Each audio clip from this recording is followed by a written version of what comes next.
औज़ु बिल्लाहि मिनश्शैतानिर्रजीम बिस्मिल्लाहिर्रहमानिर्रहीम। प्यारे बच्चों, मैं आज आप सबका आज की इस ऑफलाइन क्लास में वेलकम करता हूँ। हमारा आज का जो सब्जेक्ट है डैट इज़ ईवीएस, और ये क्लास जो है it is for fourth students यानी फोर्थ क्लास के बच्चों के लिए है। और हमारा जो टॉपिक है जो हम आज डिस्कस करने जा रहे हैं, टॉपिक ऑफ डिस्कशन जो हमारा रहेगा वो हमारा सोलर सिस्टम रहेगा, यानी निज़ाम शमसी, सोलर सिस्टम।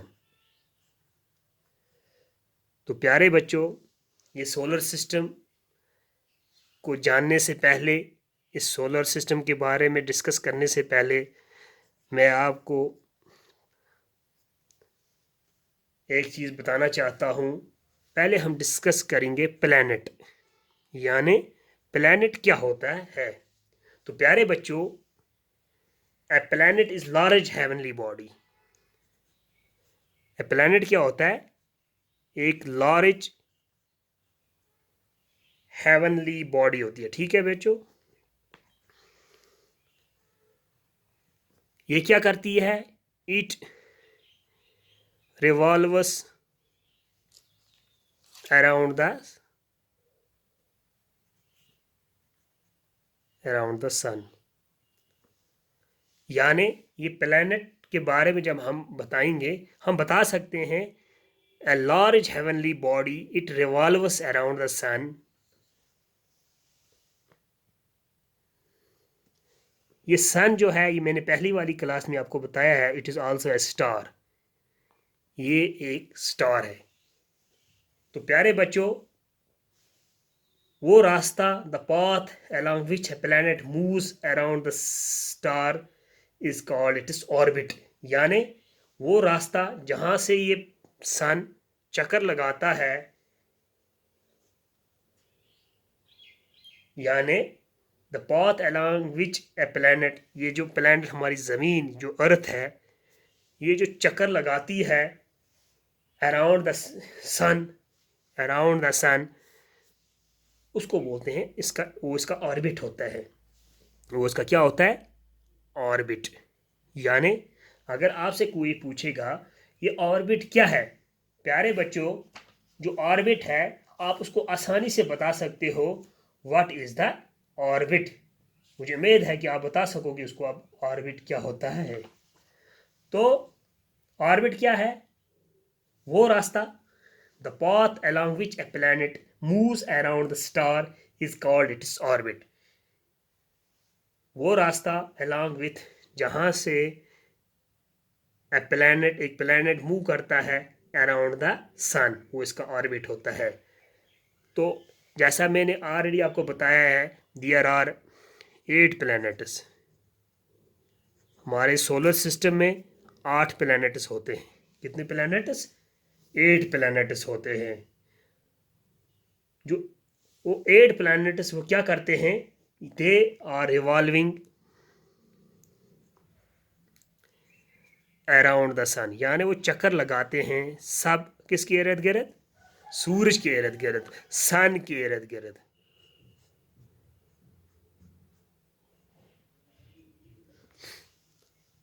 तो प्यारे बच्चों, जो 8 प्लैनेट्स हैं वो क्या करते हैं?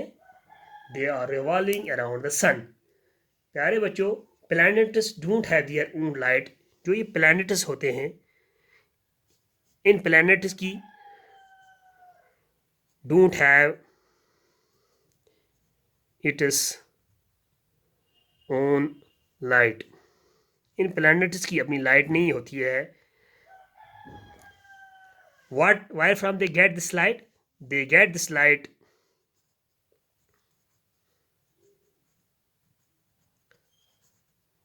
from the sun।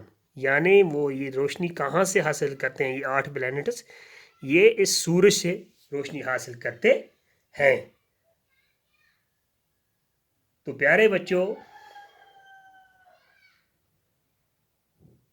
अगर हम बात करें अब सैटेलाइट्स की, सैटेलाइट क्या होता है?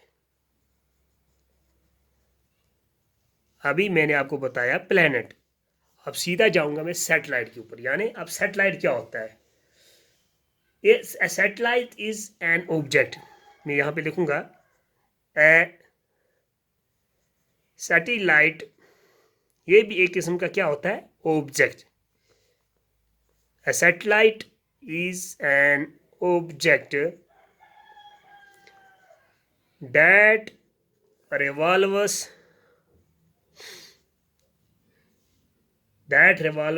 around a planet. That revolves around a planet. Satellite क्या होता है? ये किस्म का ऑब्जेक्ट है, एक किस्म की, एक अल्लाह तबारक तआला ने एक ऐसी चीज़ बनाई होती है, ये सैटेलाइट। इंसानों ने भी अब सैटेलाइट बनाए, आपने सुना होगा डिफरेंट सैटेलाइट्स इस वक्त हमारे आसमान में भेजी गई, डिफरेंट सैटेलाइट्स हैं। तो कुछ सैटेलाइट्स नेचुरल होती हैं और कुछ सैटेलाइट्स आर्टिफिशियल होती हैं। यहाँ पे मैं नेचुरल सैटेलाइट की बात करूँगा। यानी ये सैटेलाइट क्या होता है? ये एक ऐसा आला होता है जो चक्कर लगाता है अराउंड अ प्लैनेट, और द नेचुरली ऑकरिंग जो सैटेलाइट है, जो नेचुरल है, natural occurring satellite, natural occurring satellite कौन सा है?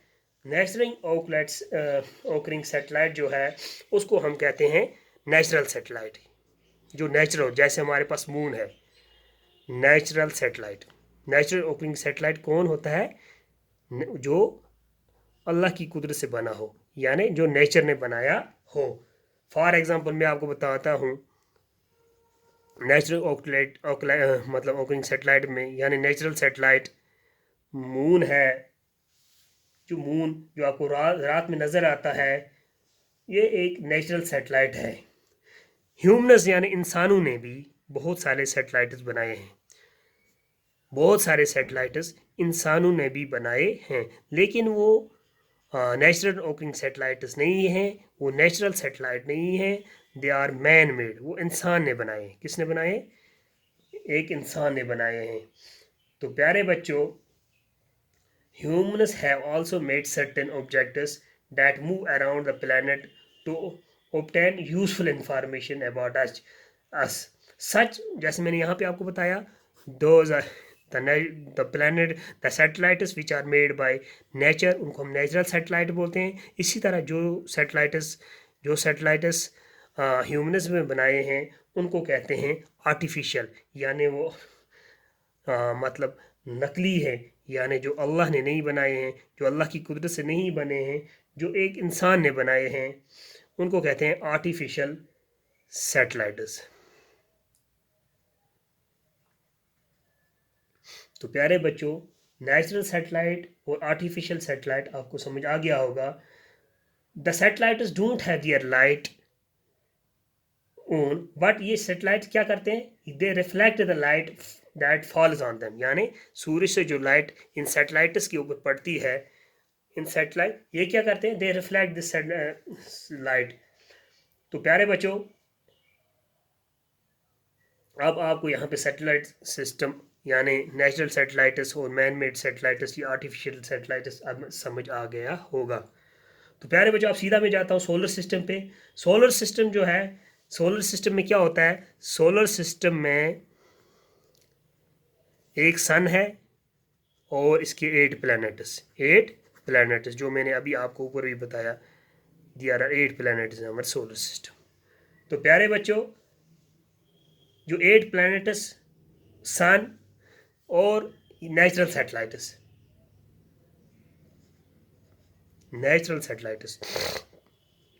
सैटेलाइट्स और कुछ हेवनली बॉडीज,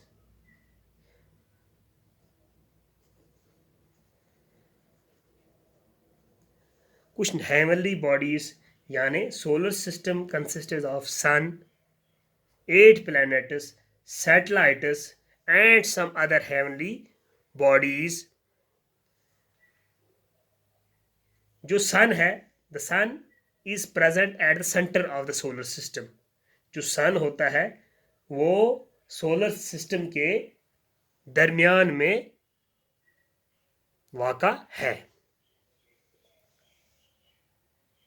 प्यारे बच्चों, the planets in increasing order और डिस्टेंस फ्रॉम द सन और मरकरी है, ये आप नोट करके रखना, ये प्लैनेट्स के नाम मरकरी है, वीनस है, और Earth the third planet is from the sun, Earth है, और बच्चों जुपिटर है, फिर Saturn,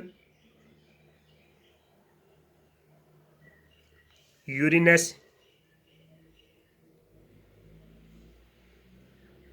and Neptune.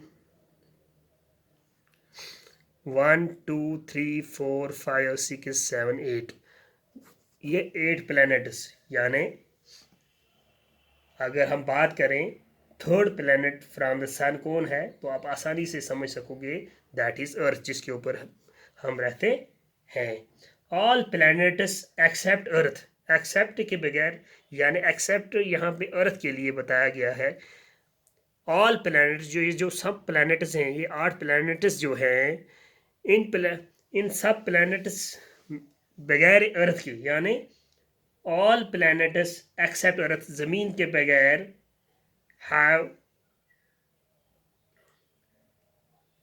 have named after Roman and Greek gods। तो जो अगर हम 8 प्लैनेट्स की बात करें, आप जो ये 8 प्लैनेट्स हैं, तो जो इसमें मरकरी है, जैसे मैंने अभी आपको यहाँ पे बताया, ये सब प्लैनेट्स अर्थ के बगैर, इनको they have been named after Roman and Greek gods, यानी इनको देवताओं के नाम से जाना जाता था। मरकरी को जो मरकरी था, इसको कहते थे बुध, और वीनस को कहते थे शुक्रा,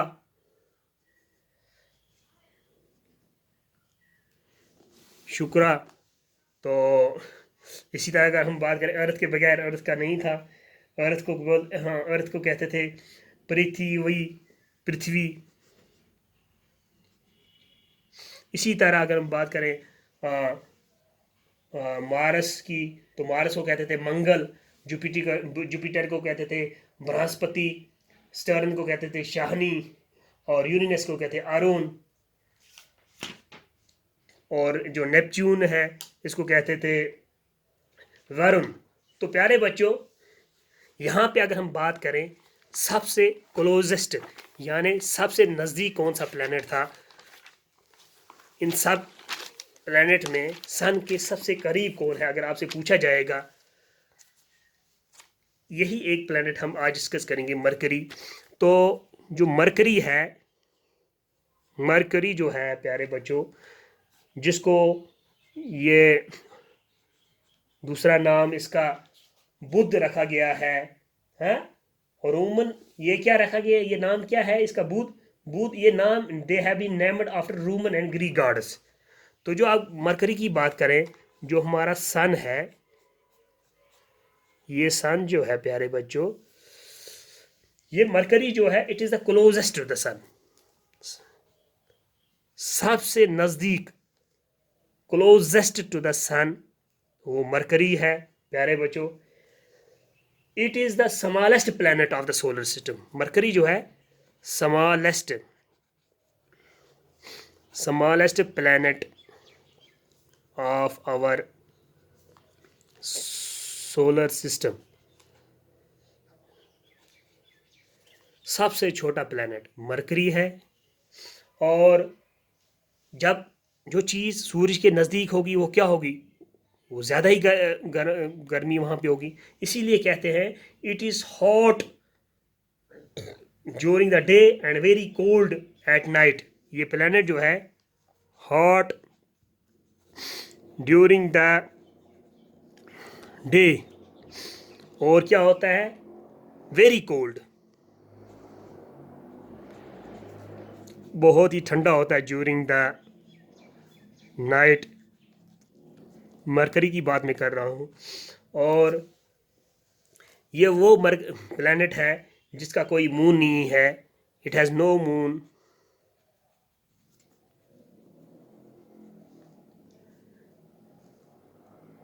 इट टेक्स अप्रॉक्सीमेटली, कहा जाता है तकरीबन ये 88 डेज लगाता है to complete one revolution around the sun. सूरज के गिरद एक चक्कर लगाने में ये 88 डेज लगाता है, 88 days to complete one revolution. प्यारे बच्चे, मुझे उम्मीद है आपको ये समझ आ गया होगा। इंशाल्लाह आने वाली दूसरी क्लास में हम और प्लैनेट्स इसमें डिस्कस करेंगे। इसके बाद हम वीनस करेंगे डिस्कस, उसके बाद अर्थ, फिर मार्स, जुपिटर, सैटर्न, यूरेनस, फिर नेपच्यून। मुझे उम्मीद है आपको समझ आ गया होगा। Thank you for watching.